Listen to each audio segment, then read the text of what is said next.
Bismillahirrahmanirrahim. Assalamualaikum warahmatullahi wabarakatuh. Alhamdulillahilladzi syara'a lana minas siyami ma syara'.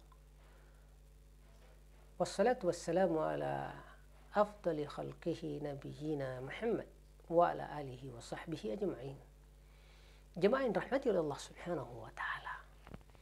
Salah satu aspek penting dalam masalah puasa kita adalah mengenal orang-orang yang mendapatkan uzur atau alasan yang secara syariat legal untuk tidak berpuasa. Ya, di Quran sendiri disebutkan paman kana minkum maridhan aw ala safar, siapapun di antara kalian sedang sakit atau ala safar, sedang dalam perjalanan musafir, fa'iddatun min ayyamin ukhar, boleh dipindahkan di hari yang lain di luar Ramadan. Maka pada kesempatan ini kita akan lihat siapa-siapa saja di antara orang-orang yang mendapatkan uzur secara syar'i untuk tidak berpuasa. Ya, pertama tentunya adalah orang yang sakit, manakala dia puasa akan memperparah sakitnya. Nah, makanya jumhur ulama menegaskan bahwa orang sakit yang boleh meninggalkan puasa adalah yang mana orang-orang yang sakit tersebut jika melakukan puasa maka puasanya sakitnya makin parah. Nah, jadi itu pertimbangan utama. Adapun mereka yang sakitnya sebenarnya hanya ringan, kalaupun dia puasa itu tidak terlalu berpengaruh, ya, seperti sekedar pilek, ya, misalnya sakit kepala, ya, ulama kita sepakat orang yang seperti itu tetap wajib puasa. Ya, jadi walaupun misalnya kalau kayak sakit gigi bagaimana? Oh, sakit gigi kan berat, tentu mendapatkan unsur untuk tidak puasa. Tapi kalau sekedar pilek, ya, sekedar pusing, ya, itu terhitung ringan, tidak kemudian menyebabkan adanya keringanan atau uzur. Nah, lalu kemudian orang sakit ini ada dua kemungkinan. Kalau qadha dipastikan gitu ya, ataukah tidak. Nah, makanya kemudian ulama membagi orang sakit menjadi dua macam. Orang yang sakitnya diperkirakan masih bisa sembuh, jadi orangnya sakit di saat sebelum Ramadan dan selama Ramadan, tentu karena masih berpotensi sembuh, ya, diminta untuk menggantinya ketika nanti sudah sembuh. Ya, jadi fa'iddatun min ayyamin ukhar. Ya, dan ini sudah menjadi semacam ijma' atau kesepakatan ulama kita. Namun ada orang yang sifatnya menahun dan diyakini bahwa sakitnya itu tidak bakalan sembuh lagi.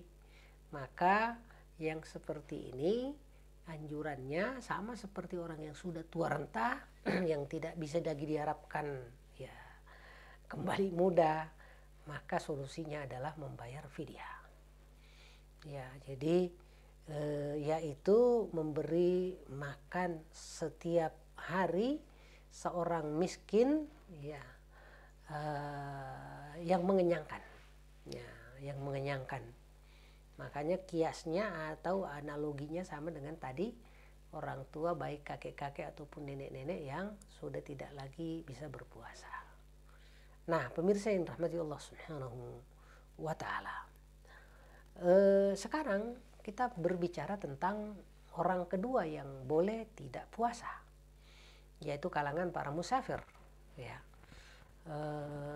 Jadi orang yang sedang safar tentu diberikan uzur syar'i untuk tidak melaksanakan puasa, terutama jika safar yang dilaksanakan ini memang berat, apalagi harus berpuasa. Dan sebenarnya bahkan perjalanannya pun ringan, ya, tetap diperbolehkan tidak puasa. Walaupun kadang sayang gitu ya, kalau misalnya memang tidak terlalu berat, ngapain harus ditunda ke hari yang lain, karena suasananya tidak mendukung. Justru puasa di bulan Ramadan itu ya seperti tadi, di samping aspek pahala tinggi, walaupun memang ada uzur, tetapi justru melaksanakannya di luar Ramadan itu berat karena tidak didukung oleh lingkungan. Sementara di bulan Ramadan memang suasananya adalah suasana puasa. Nah, lalu jika ada yang melaksanakan safar dan nanti berniat mukim di tempat tujuannya nanti lebih dari 4 hari, ya misalnya mau berangkat ke Mesir lalu mau tinggal di sana sekitar sepekan, maka tidak boleh meninggalkan puasa sejak ia sampai di tempat tujuannya seperti itu. Jadi hanya sebatas di safarnya, mulai dari berangkat kemudian sampai kemudian di tempat tujuan itu ada uzur untuk tidak boleh puasa, tetapi manakala sudah sampai di sana dan sudah mau menetap minimal 4 hari, itu sudah tidak lagi diberikan uzur untuk itu. Nah, ada perdebatan di kalangan ulama mengenai musafir yang perjalanannya ringan.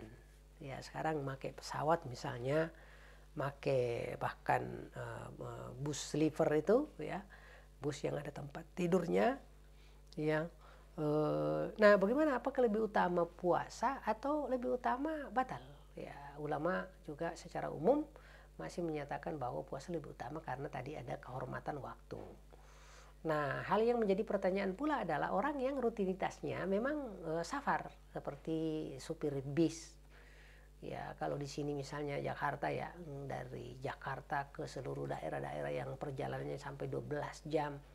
Misalnya Surabaya, ya, dengan naik kereta, terutama misalnya yang kayak masinis, juga kemudian pilot yang kerjanya memang selalu safar. Nah, tentu dibolehkan untuk tidak berpuasa selama bersafar. Namun ya tadi selama memiliki tempat tinggal yang untuk pulang dan menetap. Ya.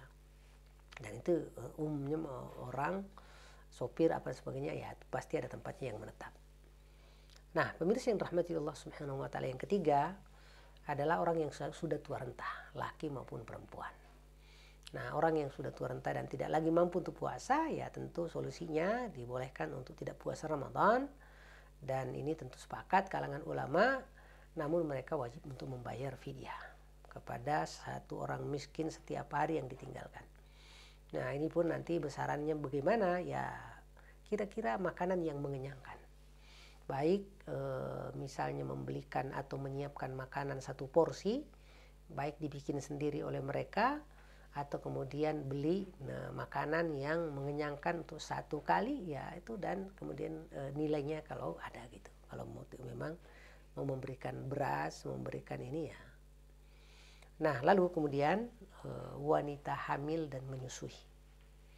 Nah, ini juga butuh penegasan bahwasanya wanita hamil atau sedang menyusui ya boleh tidak puasa karena khawatir terhadap kesehatan dirinya maupun khawatir terhadap kesehatan si bayi. Iya. Maka terkait ini ada perbedaan di kalangan ulama tentang kewajiban wanita hamil dan menyusui ketika meninggalkan puasa. Pertama, ada yang menyatakan cukup membayar fidyah ya tanpa qada. Ya, jadi tidak harus diganti tapi cukup fidyah. Tentu terutama mereka yang hampir tiap 2 tahun kalau tidak hamil dia melahirkan, ya, sehingga bisa disebut 10 tahun, 20 tahun bahkan selalu dalam kondisi seperti itu, maka tentu fidyah lebih real. Sebagian ulama berpendapat bagi mereka cukup mengqada tanpa fidyah, ya, jadi qada saja, ya, karena intinya kan tidak puasa dan diganti kelar, ya. Namun bukan ini yang dipakai di kita di Indonesia. Yang dipakai di mazhab Syafi'i adalah di samping wajib qada, mereka juga wajib bayar fidyah. Jadi double. Namun kalau misalnya mau memakai hanya sekedar qada saja, itu sudah enggak masalah. Ya, tapi kalau kondisinya seperti tadi saya bilang, kita bilang bahwa kalau tiap 2 tahun kalau nggak hamil tapi menyusui, ya maka sebaiknya cukup fidyah saja. Ya, nantilah normal ketika dia sudah melewati itu semua dan sudah tidak lagi menyusui dan tidak lagi hamil, maka ya udah balik ke puasa normal, tidak harus mengqadha yang sebelumnya. Nah, di sini disebut yang lebih rajih insyaallah adalah pendapat kedua, bagi mereka wajib qadha tanpa fidyah. Tentu itu yang disepakati gitu ya. Walaupun udah ada perbedaan bahwa tentu mengganti adalah yang standar minimal. Adapun membayar fidyah ya sebagaimana di mazhab Syafi'i sebenarnya itu anggaplah sekedar penyempurnaan. Nah, semoga bermanfaat. Wabillahi taufiq wal hidayah. Wallahu yatawallas salihin. Assalamualaikum warahmatullahi wabarakatuh.